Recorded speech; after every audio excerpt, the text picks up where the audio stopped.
ರಣರಕ್ಕಸ ಮಳೆ ಪ್ರವಾಸಿಗರ ಸ್ವರ್ಗ ಕೇರಳದಲ್ಲಿ ಅಲ್ಲೋಲ ಕಲ್ಲೋಲವನ್ನೇ ಸೃಷ್ಟಿ ಮಾಡಿದೆ. ಕ್ಷಣದಿಂದ ಕ್ಷಣಕ್ಕೆ ಸಾವು ನೋವುಗಳ ಸಂಖ್ಯೆ ಕೂಡ ಏರಿಕೆಯಾಗುವಂತಹ ಸಾಧ್ಯತೆ ಇದೆ. ಕೇರಳದಲ್ಲಿ ಭೂಕುಸಿತದ ಎಫೆಕ್ಟ್. ಬೆಂಗಳೂರಿನಿಂದ ಕೇರಳಕ್ಕೆ ತೆರಳುತ್ತಾ ಇದ್ದಂತಹ ಬಸ್ಸುಗಳ ಸಂಚಾರವನ್ನು ಸ್ಥಗಿತಗೊಳಿಸಲಾಗಿದೆ. ಕೇರಳದಿಂದಲೂ ಬೆಂಗಳೂರಿಗೆ ಬಸ್ಸುಗಳು ಬರೋದನ್ನು ನಿರ್ಬಂಧಿಸಲಾಗಿದೆ. ಮುಂಜಾಗೃತಾ ಕ್ರಮವಾಗಿ ಎರಡೂ ರಾಜ್ಯಗಳಿಂದ ಬಸ್ ಸಂಚಾರ ಸ್ಥಗಿತವಾಗಿರುವಂಥದ್ದು. ಬೆಂಗಳೂರಿನಿಂದ ವಯನಾಡು ಕಡೆಗೆ 21 ಬಸ್ ಇವತ್ತು ಸಂಚರಿಸಬೇಕಿತ್ತು.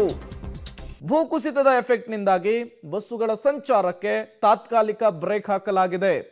ಪರಿಸ್ಥಿತಿ ಬಿಗಡಾಯಿಸಿದೆ. ಯಾವಾಗ ಯಾವ ಕ್ಷಣದಲ್ಲಿ ಮತ್ತೆ ಮಳೆಯ ಪ್ರಮಾಣ ಹೆಚ್ಚಾಗಬಹುದು, ಎಲ್ಲಿ ಬೇಕಾದರೂ ಗುಡ್ಡ ಕುಸಿಯುವಂತಹ ಭೀತಿ ಇದೆ. ಹಾಗಾಗಿ ರಿಸ್ಕ್ ತೆಗೆದುಕೊಳ್ಳೋದು ಬೇಡ ಅನ್ನುವಂತಹ ನಿಟ್ಟಿನಲ್ಲಿ ಈಗ ತಾತ್ಕಾಲಿಕವಾಗಿ ಬಸ್ಸುಗಳ ಸಂಚಾರಕ್ಕೆ ಬ್ರೇಕ್ ಹಾಕುವಂತಹ ಕೆಲಸವನ್ನು ಎರಡೂ ರಾಜ್ಯಗಳ ಕಡೆಯಿಂದ ಮಾಡಿರುವಂಥದ್ದು.